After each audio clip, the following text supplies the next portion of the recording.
안녕하세요. 대구부동산 스터디입니다. 6월 8일 1일 브리핑 해보도록 하겠습니다. 긴 연휴가 지나고 오랜만에 발표된 거래량, 그리고 충격적으로 들려오는 소식. 만촌 자이른의 충격적인 계약률 어쩌노 이거. 남산자의 하늘채 7억이 무너지는 게 엊그제 같은데요. 6억이 위협받고 있습니다. 연휴를 이용한 기습적인 물량 증가가 있었고 기습적인 거래 감소가 있었네요. 내일 거래에서 이 아래에서 제가 언급한 기습적인 물량 증가나 거래 감소, 이 부분이 해소되지 않는다면 이 분위기는 좀 상당히 지속되지 않을까, 이런 느낌도 가져봅니다. 자, 이 영상 제목 기억나시나요? 제가 우측 상단 부분 여기에 카드 섹션 넣어둘 테니까요, 못 보신 분들은 참고로 봐주시면 될 거예요. 이게 연휴 기간 동안 제가 만든 자료였는데요. 충격적인 경쟁률로 인한 충격적인 미분양보다 더 충격적인 계약률, 두 개의 시리즈로 다뤄봤는데 또 바로 현실로 또 나타나네요. 만촌 자이른의 272가구 84A 타입이에요. 84A 타입 272가구 모집에 접수 건수가 1순위 해당 지역 243, 기타 지역 34, 2순위 해당 지역 94, 기타 지역 28. 근데 이렇게 많이 하고 가장 인기 있었던 타입, 54개의 계약, 그리고 뭐 줍줍인가 이렇게 해서 물량이 또 많이 나오고 있던데, 실질적으로 272 중에서 54, 이 해당 지역 1순위로 이 넣으신 분 243명 중에서 54명 계약했으면 190명 어디로 도망갔습니까? 190명. 이거 마치 모든 사람이 다 계약할 것처럼, 요 계약률, 이 접수 건수에 대한 이야기, 뭐 인터넷 게시판에 있던 거 제가 캡처해 드린 부분이 있었죠. 이게 넣으려면 숫자는 얼마든지 많아질 수 있다. 주변에서 분위기를 띄우려면 인근 가격, 아파트 거래 가격 한두 건 빵빵 튀어서 할 수 있다. 이 과거에는 다 통했다, 이 방법. 과거에서 제가 봤을 때 뭐 인터넷 게시판에 분위기 띄우려는 글들이나 이런 걸도 많은 것으로 봐서는 화력은 집중했으나 그 효과는 미미했다. 화력은 집중 안 했는 거 아니에요. 다만 문제는 가격이 너무 높은 문제점은 있었겠지만 어쨌든 기존에 해오던 방식대로 다 해왔다. 앞으로 이 계약률을 더 높이려면 그 기존에 해오던 방식으로는 안 된다. 예전에 시리즈에서 제가 몇 번씩 말씀드렸는데, 북치고 장구치고 풍악을 울리려고 해도 나만 북소리를 길게 둥 울리고 말지 옆에서 흥을 돋워주는 사람이 없더란 말이죠. 매도 물량, 임대 물량 보시겠습니다. 자, 매도 물량 주말을 이용해서 좀 감소했다가 줄어들었다, 좀 요런 경향성이 있었는데 오늘 빠르게 해보겠어요. 32,000건 이상으로 빠르게 회복한 모습이고요. 전세 물량도 갑자기 꺾여 올라가요. 생각보다 집이 비어져 있는 채로 있는 경우도 많다고 말씀을 드렸었어요. 월세 물량도 빠르게 증가하고 있고요. 전세 임대 물량도 그에 따라서 갑자기 큰 V자가 그려져 버렸어요. 연휴 동안 한 3일의 감소, 그리고 하루 만에 회복, 생각보다 빠른 회복세고요. 아파트 거래량 66건, 제가 요 살짝 잘못했네. 66건이에요. 66건. 약간 중첩됐는데 신고가 비율은 10%가 조금 덜 되고요. 5월의 거래가 42건, 6월의 거래가 24건, 요렇게 해서 66건. 이게 3일간의 거래량이란 말이죠. 3일간의 거래량, 그럼 하루에 22건 정도 거래되었다고 치면은, 이거 1, 2월 달에 이 거래량 극히 바닥을 길 때의 거래량과 똑같습니다. 이 22라는 의미가 그러합니다. 굉장히 적어진 거죠. 근데 내일 갑자기 내일 한 38건 정도 거래가 나오면은, 야, 정말 연휴 동안 거래 정말 없었네, 요렇게 보시면 되고요. 만약 38이라는 숫자가 나온다면 그렇게 보시면 되고, 이게 만약에 뭐 100 이렇게 나온다면은 요거 거래가 조금 적게 신고되었구나, 요렇게 보시면 될 것 같습니다. 5월 현재 거래량 820건 신고되고 있네요. 벌써 6월 8일이에요. 벌써 6월 8일. 연휴가 끼어 있었는 영향으로 앞으로 거래 일수가 17일, 18일, 19일, 한 20일, 거래 일수가 한 20일 정도 남았는데, 마지막 한 10일 정도는 거래가 신고가 미미하다고 보면 되고, 이 10일 동안 총 화력을 쏟아 부어야 되는데, 거래가 그렇게 확 늘어날 듯한 그런 느낌은 안 들어요. 어쨌든 4월의 거래는 뛰어넘을 것 같습니다. 가격 상단 부분 보시면 수성 코오롱 아르체 수성동 3가의 대형 평형에 아주 좋은 조건들을 가지고 있는데 14억 1억 5천 한 10% 정도 떨어진 거래가 보이고요. 신고가 지나갈게요. 그 다음 조금씩 떨어진 거래는 지나가고 만촌 우방타운 2단지 24평형 20% 하락한 거래 하나 눈에 띄고요. 진천동 계룡예주빌 그냥 지나가려고 했는데 47평형 대형 평형에 6억까지 갔던 것이 5억 9천으로 떨어졌다. 이것도 깡통전세요. 이것도 깡통전세. 아무튼 가격은 조금 매력적으로 보인다. 근데 여기에 속지 마시라는 걸 제가 그때 일요일에 생방송으로 다뤄드렸었고요. 그때 실시간으로 보신 분 혹은 제 채널 구독자분들만 이렇게 아마 보시고 지나갔지 싶은데 사실 제가 기존 채널 멤버십 요게 가입해주신 분들에게 아무런 혜택도 정말 없고 모든 조건이 동일하다 이렇게 말씀드렸음에도 불구하고 정말 지속적으로 채널 가입을 계속 해주셔가지고 제가 작은 보답이나마 해드리고자 했는데 지금 가격이 충분히 매력적으로 보인다. 근데 정말 지금 진입하는 게 맞을까에 대한 고민이 담긴 영상이었어요. 대구 월베 H 아이파크 한 20% 정도 하락한 거래. 4억 초반? 이것도 좀 있으면 이게 무너지지 않을까 이런 느낌이 들 정도로 좀 위협을 받습니다. 월성자이 5억 2천까지 갔던 것이 20% 정도 빠졌고요. 전세 가격이 4억 4천이었어요. 이거 역전세 문제 제가 정말 작년 겨울부터 이 지속적으로 이 금리 인상하면은 이런 문제가 생길 수 있다. 전세 가격이 정말 예전 가격 대비 매매 가격 대비 최고점의 매매 가격 대비 50% 정도 수준까지 떨어질 수 있다. 협박이 아니고 대비를 하시라는 차원에서 의미를 계속 말씀을 드렸었는데 뒤늦게 부랴부랴 배째라 이렇게 나오시는 분들이 많다는 소식이 근래 들려오고 있어요. 그 분쟁이 생기면은 사람 간에는 이 일은 정말 분쟁이 생기면 너무 머리가 아프고 보통 일반 사람들은 그런 법적인 분쟁에 휘말리는 경우가 살면서 거의 없을 텐데 이 사는 집이 하나가 뭐라고 그 사람들의 마음을 많이 힘들게 하는지 모르겠습니다. 진천역 AK 그랑폴리스 20% 이상 하락한 거래 20% 정도 하락한 거래가 상당수 주류를 이루고 있다. 요런 정도만 봐주시고요. 자, 그 다음 신고가도 나오지만 신고가는 그냥 지나갈게요. 관심 있으신 분들 더 찾아보도록 하시고요. 월베 2차 아이파크 고점 대비 30% 정도 하락한 거래 근래 한두 건 나왔을 때 가족 간의 거래니 뭐니 항상 억측이 많아왔지만 거래 빈도가 점점 잦아질수록 이제 그 가격대가 현실의 가격대구나 좀 받아들이는데요. 월베 2차 아이파크 3억 4천이라 그러면 이거 언제쯤의 가격으로 봐야 되나요? 도대체 언제쯤의 가격으로 봐야 될까요?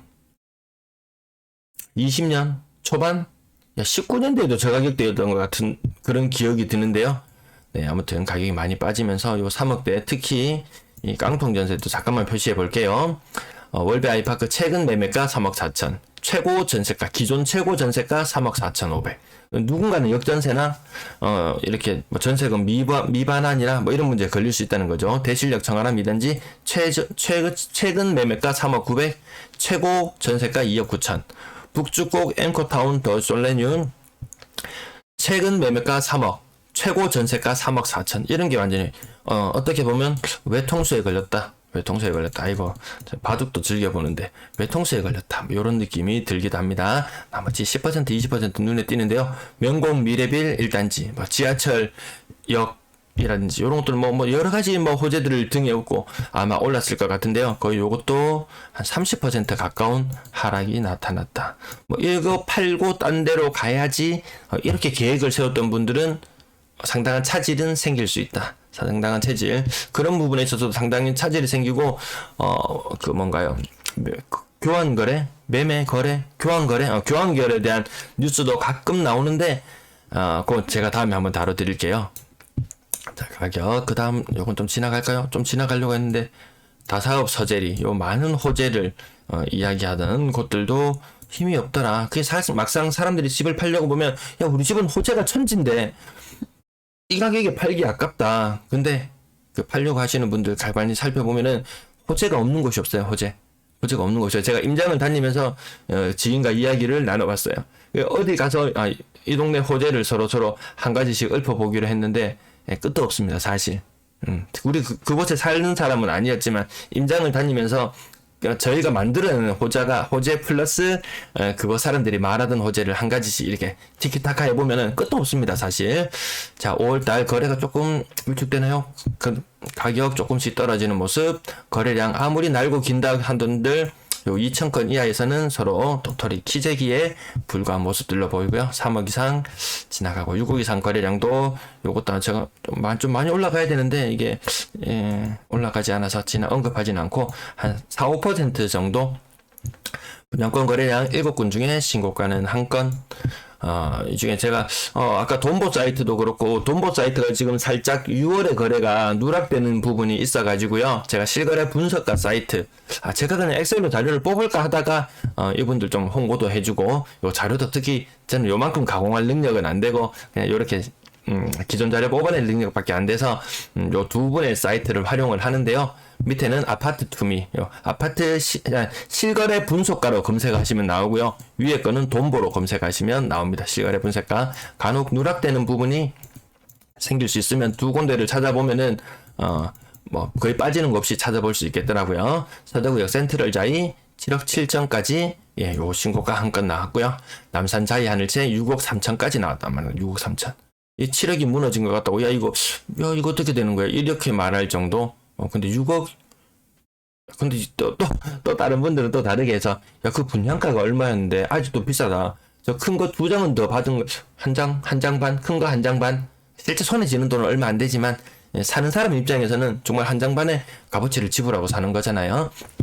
대구역 오페라 W도 5억 초반까지, 이 웬만한 지역이 전부 5억 초반까지, 오히려 이 나중에 분양했던 애들이 분양가가 막 5억 5천 더 비쌌고 5억 5천 막 6억까지 갈 정도로 더 비쌌고 오히려 더 과거에 분양했던 애들이 분양가가 조금 더 쌌죠. 남산자이 하늘채 가보니까 여기 굉장히 웅장했습니다. 이거 분양권 상태로 또 거래가 되었군요. 하여튼 천억이가 좀 이 당시에 계약금만 한 4, 5천만 원의 계약금만 있으면은 그 전세 하고 전세 나중에 전세가가 그거 매매가가 돼. 매매가가 전세가 전세가만 해도 잔금 다 치고 남아 이렇게 이야기하던 시절이 있었는데 생각보다 전세가가 좀 덜 나와주는 이런 문제들과 맞물려서 어쨌든 가격 다른 거에 비해서 그래도 잘 받았다. 아파트 좋습니다. 가보면은 주변은 조금 덜 개발된 듯한 느낌, 골목골목 다녀보면 좀 그런 느낌을 했지만 큰 거리에서 보면 굉장히 웅장하죠. 그 다음 교대역 하늘채 뉴센트원 6월에 거래된 건데요. 74제곱미터 4억 6천까지 최고 6억이었던 걸 감안하면 큰 거 한두 장, 잠깐의 이 분양권, 작년에 무조건 마지막 기회다. 뭐 DSR이 규제가 생기고 어쩌고 저쩌고, 마지막 기회다 해서 했던 그 마지막 기회들이 좀 안 좋은 결과로 다가오는 모습들을 보였고요. 전세 거래량 100건, 3일간에 100건. 이것도 많은 건 아니죠. 많은 거래량 아니에요. 그중에 신고가 10% 정도 있었고요. 가격 상단 부분부터 보시면 최근에 입주한 곳, 한 바퀴 돌았나요? 수성, 효성, 해링턴 플레이스. 한 바퀴 돌고 나서 신축 입주하고 나서 한 바퀴 돌고 나면 더 어려워질 수 있다. 요건 좀 그렇게 봤을 때도 억 단위 하락이 있었고요. 힐스테이트 황금동 혹시나 요거 두 바퀴 못 돌았죠. 한 두 바퀴 돌아서 2 플러스 2를 채우고 나면 엄청난 전세 부담. 하지만 가격은 떨어지고 있다는 것. 억 단위로 떨어졌는 것. 만촌 삼정 그린코아 에듀파크 6억 5천. 과거 최고는 6억 5천이었어요. 75제곱미터이긴 한데 4억 6천까지 이것도 한 2억 가까이 빠진 거래가 있고 범어역 우방 유실도 거의 3억 가까이 떨어지는 거래가 보이고요. 이 큰 금액들만 이렇게 확인해봤어요. 수동동 일가 신세계타운도 1억 정도 떨어진 거래가 보이고요. 최근에 입주했던 동대구역 더잡 센터시티 101제곱미터가 3억 9천이에요. 101제곱미터가 84제곱미터 아니에요. 가장 또 최근에 입주했던 힐스테이트 황금 엘폴에도 3억 후반대밖에 못 가더라. 이 비싼 사람은 그래도 5억 주고 전세 얻기도 했어요. 하지만 전세 가격은 4억대를 넘지 못한다. 3억 후반대에 머물러 있어요. 남산자이 하늘채 조금 오르는 듯 했었는데 다시 조금 떨어지네요. 3억 한 8천 이 정도까지도 올라가기도 하더니만 다시 3억 6천에 거래된 모습 보이고요. 3억 5천에도 거래가 되고 있고 또 살짝 떨어진 느낌이에요. 거래 6월 4일, 6월 6일 거래인데요. 가장 최근에는 다시 오르는가 했더니 떨어진다. 이런 모습 보였고 같은 신길 시스테이트 황금 L4도 3억 중반까지도 보인다. 이 근래 거래들이 오히려 가격이 더 떨어지고 있다. 한동안 전세 가격 여기 살짝만 흐름만 보시면은 전세 가격이 쭉 떨어졌다고 사람 깜짝 놀랐어요. 근데 다시 치고 올라갔어요. 다시 치고 올라가서 야 물량이 이제 다 소진되어 가니까 가격이 올라가네라고 했는데 다시 꺾여서 내려오는 현상 지금 오늘 여러분들이 보고 계시는 거예요. 자, 평균 전세 가격 내리기만 하다가 지금 올라간다. 이 사람들 조금 더 떨어질 수 있습니다. 금리 때문에 집값 서울도 영향을 받는다. 금리 뭐 1% 2% 오르는 거 아무것도 아니야라고 했던 이야기 언론에서는 쏙 들어갔어요. 금리 때문에 영향을 받는다는 말들이 슬금슬금 나오고 있어요. 3억 미만 거래 비중 올라갔다 조금 내려가고 있는 모습이고요. 4억 이상 거래량 계속 떨어지다가 근래는 이제 어느 정도 그래도 한 10% 정도는 그래도 살아야지 했는데 한 11%, 12% 정도는 4억 이상 거래고요. 월세 거래량 50건 신고. 이 3일간의 거래량인데 좀 적게 거래 신고된 거예요. 생각보다 전월세 거래 생각보다 많이 연휴를 이용해서 집 많이 보러 안 다니셨나요? 자, 월세 가격 조금 떨어지고 있는 반면에 보증금이 조금 올라가고 있다. 나중에 요 수치도 제가 서로 환산했을 때 어느 정도 월세가 전세보다는 한 20% 정도 돈을 더 부담해야 된다. 네, 월세 비중이 높아질수록 임차인들의 부담이 커지는 것은 현실로 나타나더라 맞더라. 네, 임대 거래량 5월 현재 1781건. 네, 이거는 또 예년 거래량 수준은 회복할 것으로 보여집니다. 근데 원래 이때부터가 임대 거래량이 많지 않을 때예요. 임대 거래량이 다시 많아지려면 8월, 9월로 넘어가야 될 것 같네요. 오늘도 시청 감사합니다.